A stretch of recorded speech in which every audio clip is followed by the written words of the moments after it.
Let's continue the session with John Mullally, Director of Government Relations and Energy for Goldcorp. John is currently working as Director of Government Relations and Energy in the mining sector. His work and interests span several continents, the public and private sectors.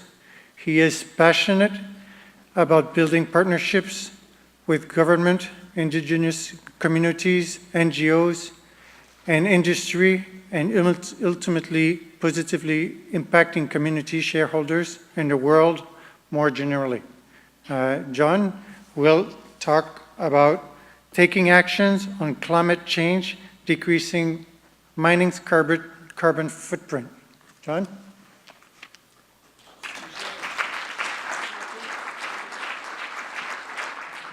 Great. Merci beaucoup, Michel. Thanks very much. So I guess green to advance here. Morning, everyone. Thank you, Adrienne, for the invitation to share our experience at Borden Gold with everyone and the rest of your team. So pleasure to be here this morning. I'd like to try to stay kind of clearly on two specific themes this morning, and it's, of course, we're going to talk about the Borden Gold Project, Goldcorp's Borden Gold Project in Chapleau, Ontario. The first theme being that Borden is really a case study of a situation that is working. So we currently have about 20 pieces of battery electric technology, and we're excited to say that we're working with our OEMs and gathering the evidence. So in fact, the electrification and the 100% of electrification of an underground mine is indeed working. So we're excited about that. And the other thing I'd like to just underline, in particular with everything that's happening between industry and all the partners that I see out here today, many of whom that we're working with, that partnering is really critical. So Goldcorp, I think the principle there is that there are things that we're good at, but there are a lot of things that we're not good at. And so we need to rely on partners and working very proactively to understand how we can proactively get on top of a lot of these sort of societal issues, operational issues, ways in which we can improve our business, how we can be more competitive. So I think of the Ontario Centres of Excellence, for example. I just saw Yvette, she's in the room. We've been accepted into the Ontario Centres of Excellence Target GHG program, and I think our experience there has been one that it's really benefited the business overall, so the reputation of Goldcorp well beyond just this particular project. So the overall message, the executive summary in terms of data points, interestingly that in an underground mine, to Emily's point from the CDP, about 70% of our emissions in an underground gold mine come from our mobile equipment, so our fleet in the underground. So that's the big focus for us at the moment when it comes to our GHG emissions. And in doing so, we've really eliminated the bulk of those emissions. So historically, I think the risk aversion is critical to understand. If you think of Borden Gold, we acquired this particular property for almost $600 million. So, the mobile fleet is one aspect, but it's a very small aspect in terms of the overall investment. So are you going to bet $600 million on a $50 million mobile equipment fleet, that electrified fleet? Are you going to put that kind of at-risk capital at play for these kinds of technologies? So I think that is one of the biggest barriers. Less so at a place like Chapleau and Borden, because this is a green field. So we see it as a clean slate and a place to try and test these kinds of things that, again, are commercially proven, and they're very much available, and they've been proven for quite some time. At the higher volumes of ore, then you start to get into some more challenging things. Again, this is a 2,500 ton per day underground operation, so we're working in volumes and things that we need to be able to move that we're currently able to do. We're topping up against a 40-ton application, so that's something that we're still working on. Again, and the most important thing to note there is that we're doing that with a mentality of partnering. As I said, the partnering aspect, so whether it be government, First Nations, we have our First Nations, our local communities, that are also quite concerned about climate change, that are concerned about water. I think water is something that we have a Towards Zero Water initiative at Goldcorp. We're essentially looking to reduce our water consumption by 80% by 2025. So these are the kinds of concerns that we see, and we know that to make this viable, that we need to address these and address these very proactively. And we do believe, that on the impact side, we've had a lot of conversations with other companies, and lots of people are interested in this. So we think that we're at the point now where, for a full application, we're right around probably 5% adoption in the industry as a whole when it comes to battery electric vehicles. So we really see that this is a scalable solution, a situation where it's becoming almost, I imagine if you were designing an underground mine in Ontario at the minute, I'm not sure that you would design it without either absolutely adopting all battery electric vehicles or certainly most. And then I'd like to just mention as well this safety aspect, which is the fifth bullet around the health and safety performance, the environmental benefits. So the health and safety performance, this conference is around carbon and reducing carbon and transitioning to clean technologies. But we need to mention, the primary benefit, the primary driver to switch off fossil fuels is really to improve the health and safety performance of our operations and to improve the environment for our workers. I think that this is an important thing for us to consider in mining. If you think of cities like London, Paris, Athens, and other cities that are transitioning to entirely diesel-free zones, and these are above ground, and so we're talking about emitting diesel emissions in confined environments. So we're seized with this issue, and this is a very important part of the benefits, as I said, if not the primary driver. So we have our portfolio here. I'm not going to spend too much time on this. Our vision is around 3 to 4 million ounces from 6 to 8 large camps. I'd say that 6 of those camps currently are in Canada. So that's great for investment in Ontario and Quebec, and we're recently looking at the Yukon as well, and the Coffee Gold project, which is an above ground open pit. Some of the divestment of some of the non-core assets. Nevertheless, we're still looking to re-optimize and refocus in areas. And the camps where we see things to be political jurisdictions that are stable, and so oftentimes in Canada. Employing about 15,000 people globally and more than 4,000 in Canada. I had mentioned too that looking to improve, of course, our environmental performance, water, energy, and the use of fossil fuels, and this Towards Zero Water project are probably the two most significant areas of focus at the minute. This is Ontario, so we won't focus too much on that, other than that Chapleau is really where we see this clean slate, as I said. So it's also too, it's our view on sustainability is to get together creating sustainable value. So really focused on the partnering notion. In the case of Chapleau, this is a real clean slate when it comes to innovation, just because it's also a community that hasn't had any mining. So there's been a couple prospects that were found over the years, but the most recent one was in 2001. So compared to communities like Kirkland Lake or Timmins that aren't that far off, or Sudbury, that have been extremely well covered when it comes to prospecting, this is one that's really been pulp and paper and rail. So developing a skills base and working there is quite important, but it's also too, you're stepping into a new jurisdiction, so we only have one chance to make a first impression, so we're really looking to go in with our best foot forward. This is, I like these critical ingredients for innovation, so I'm not sure if I probably would have come up with some kind of fancy language, but this is our COO, Todd White, so I better repeat what he has to say on this issue.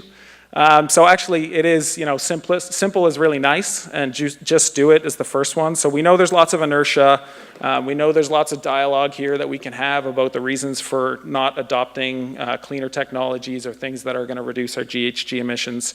But there's really increasing evidence, so just do it aspect. It does mean that we are carrying some technological risk at the minute.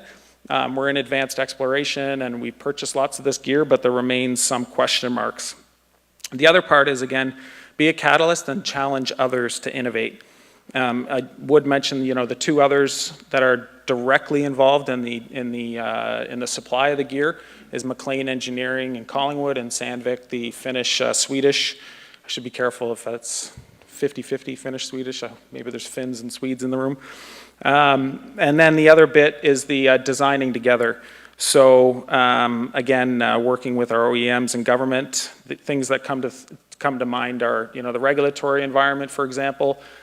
So we're deploying battery electric vehicles in a province where diesel emissions and diesel particulate are essentially regulated via this prescriptive rate of ventilation. So we don't actually have a specific ventilation reg, but we're relying on what are the occupational exposure limits. So the quality of air is really the focus there.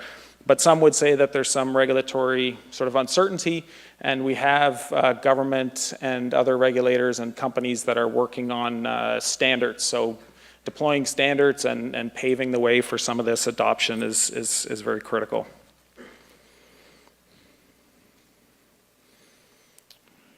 Just some other things, again, things that we're considering and that we're looking at and that we're deploying, lots of the connectivity, so connecting all of these.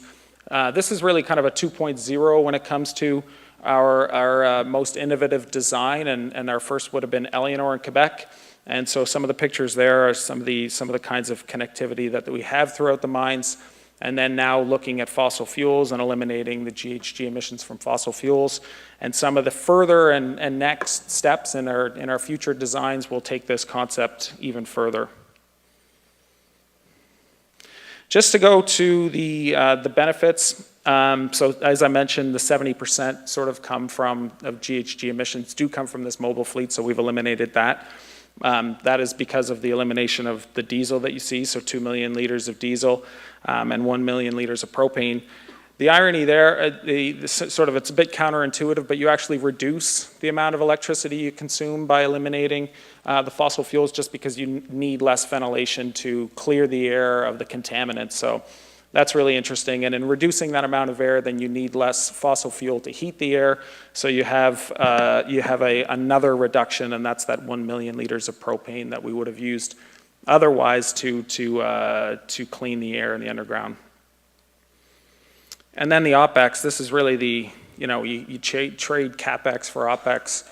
It's important. I mean, the capital tends to be in mining where the most pressure comes down, how much capital you're going to spend. And people often sort of kick the can down the road on OpEx. But in this case, what we're really focused on internally is saying, okay, let's make sure that we consider the entire business case. There's a 30 to 40% capital premium, but what about the OpEx and how are we going to prove that out to ensure that our executives and everyone understands that this kind of switch has longer term benefits. So that's the OpEx, CapEx. Even thinking too, when you think fossil fuel, like diesel would be an operational expense, but we're capitalizing the purchase of the batteries, or the rental of the batteries is capitalized. So maybe we should consider putting that in OpEx instead, and that would provide even more incentive internally to make these kinds of switches. I would also note too, I mean, the intangibles have been really interesting. As I mentioned, our partnership with the OCE, the Ontario Centres of Excellence, and their target GHG, and the reputational benefits that have come along with that. Part of my role is working with government on permitting, and that process has been relatively smooth. And I think some of that, I mean, regulators are also humans, and so we have seen that essentially meeting these expectations of government and being ambitious about the design has had a tremendous benefit. And I think that that's something that we need to remember and consider very strongly.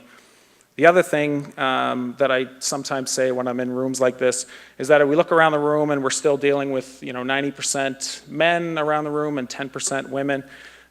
So that's a divide, and we're not really pulling as an industry from half of the population. And so the degree to which we're able to switch into clean technologies, finding ways to automate and bring people away from the face, even controlling things from Thunder Bay, for example, to our Musselwhite mine, because we have teleremoting in there, then we're able to essentially bring on new demographics, and that's going to be important. It goes without saying that you're not going to get the best talent if you're only pulling from 50%. My mom would be very happy that I continue to say this, not only that it's the right thing to say. And then, what else do we have here? Just to mention too, I just want to make sure that people understand that Goldcorp is not manufacturing these vehicles, of course. And these are some of the Sandvik products. So the 14-ton LHD, the drills are all battery electric at Borden, and the truck, the 40-ton truck, which is, again, that's kind of the top out when it comes to the volumes. We've committed to that, and that's the most important thing, again, is that there is risk, and we've taken on that risk. The technological risk is something that, that we think we have under control. So by the time the mine goes into operations in late 2019, we'll have secured all these technologies, most of which we're, as I said, currently already operating. And then our other partner as well, McLean Engineering. So right here in Collingwood, I saw Anthony earlier on. And this has been really fascinating because this is a private company, a family-owned company, and one that we've seen really take on the challenge and have worked with Goldcorp and lots of others and doing kinds of things of retrofitting specific vehicles into batteries and working with us around this goal of having 100% battery electric underground mine. How are we doing, Adrienne? A couple minutes? Okay. So as I said, lots of these benefits I've mentioned already, but I just have an exhaustive list just because the list is a lot longer. Maybe I'm not somebody who looks to the challenges as much as I do the benefits. That's part of the way I am, but the benefits here are some. I may mention some that we haven't already. Some of the maintenance, the lack of spills, of course, of diesel. This will be very important when it comes to remote locations that are pristine and untouched environments where you don't want to be moving diesel across those kinds of areas. Any kind of source of ignition. So this goes with as well the discussion around sort of the flammability of the battery at the minute, and I think we really feel comfortable that the OEMs have this under control and they have the right proper refrigeration for the fuel cells and things, but it's a bit of a change management when it comes to our workforce as well, so people understand that these things are not going to blow up and they're not flammable. And the overall reduction, as I said, of ventilation, which does lead to significant power savings, and again, there is GHG associated with our power here in Ontario from a form of natural gas generation. And the potential to partner, the last point, with the federal and provincial governments. There are other benefits. They fill up more than one slide. Cost effective. Some of the challenges, again, I think the evidence for this is currently what I would say, it's mounting evidence, but we need to get this in the hands of other companies, ourselves, and to continue to make these kinds of decisions. We're working on that body of evidence that's supportive of these switches. And the suppliers, it's less of a mechanic, more of an electrician when it comes to the kind of maintenance required. There's always unexpected complications in an underground environment, so these things are coming up. By piloting and being smart about how we deploy the technologies, we were able to use some of this equipment, for example, at our Porcupine gold mines already a year and a half ago to begin to pilot and understand these kinds of challenges when it comes to the technology. So the co-benefits that come along with it, I've mentioned the partnering. Some of our existing operations, so we started with a clean slate at a greenfield, and now we have lots of executive interest. Well, why don't we look at this everywhere we are, including what we call our existing or brownfield operations, which do present different types of challenges. The new builds, I think probably the prevailing view now is very much any kind of new build, we'd look to this technology first and foremost. The stronger evidence and data sets being a big co-benefit, and the stereotype of mining. I think it's one that does probably does hurt the industry more than we even know, because it's an intangible one. So addressing and meeting these societal expectations and turning the page on that stereotype, I think, is very critical. In particular, I think that the minerals will find their way to whatever application they need to in future generations. So this whole thing about, we have these minerals and it's really important, those are going to come from wherever. So they can either come from Canadian mines or Canadian operators and other types of innovators, or they'll find a way elsewhere. So I think that the extent to which we're really transitioning and addressing this is critical. And the First Nations have been part of this as well, which again, it's that's around understanding that these are really shared resources in Canada. So when you're looking at projects, to understand that the territories are very much First Nations. Impact and scalability. So I think right now, I mean, we've placed ourselves kind of in that early adopters. Again, these are technologies that are, for the most part, commercially available. And so as the evidence and as some of that risk aversion dissipates, then we should see that rate of adoption increases considerably. So we'll see quite a lot of adoption in the coming years. That's what the site looks like right now.